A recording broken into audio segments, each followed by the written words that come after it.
Ahkam en bref. Wudu.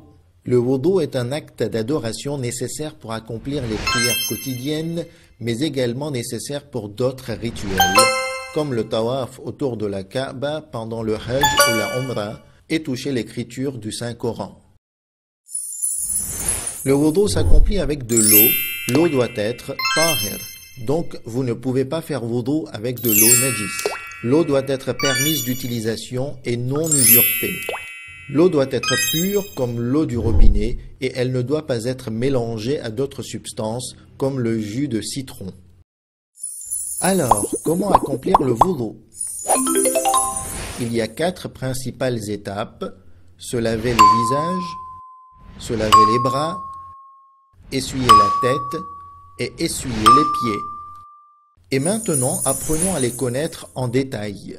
Tout d'abord, votre intention doit être pour vous rapprocher d'Allah et rien d'autre.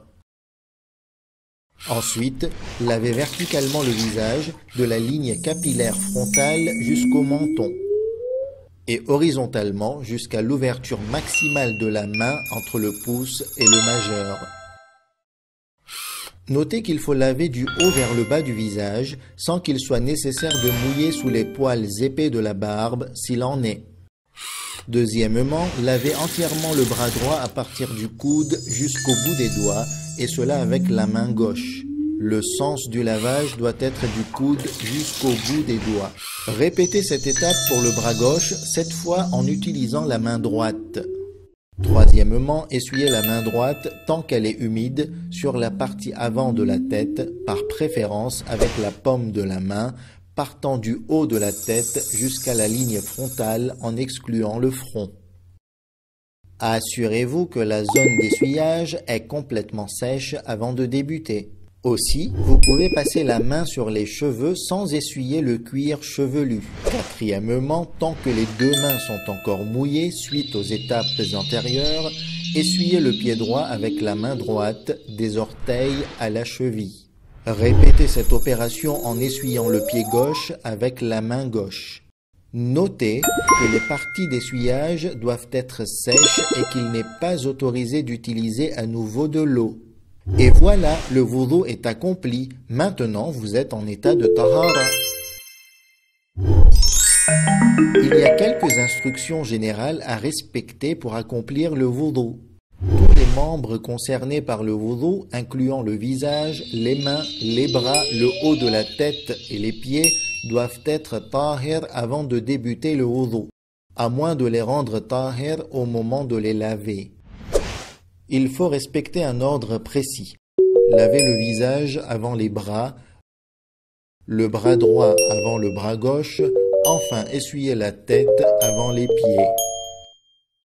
Les actions du wudu doivent s'effectuer successivement et sans interruption. Il faut passer à l'action suivante alors que les parties antérieurement lavées ou essuyées sont encore humides. À l'inverse, si l'intervalle de temps est si long que les parties antérieures se dessèchent, le wudu est invalide. Exception faite, si elle se dessèche en raison d'un vent fort ou d'une chaleur intense, alors accomplir le wudu comme d'habitude.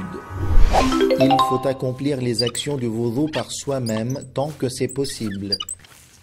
En cas d'handicap ou d'incapacité à le faire seul, quelqu'un d'autre peut aider. Par exemple, en tenant la main et en la dirigeant pour laver le visage. Il ne doit y avoir aucun obstacle empêchant l'eau d'atteindre les membres concernés par le wudu, comme la peinture, la colle et le vernis à ongles.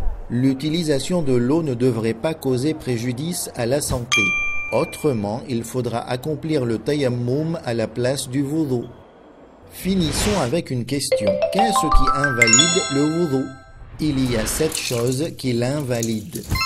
Uriner, aller à la selle, lâcher un paix, dormir, tout ce qui vous rend inconscient comme perdre connaissance ou l'ivresse, l'istihadha pour les dames, et enfin le janaba.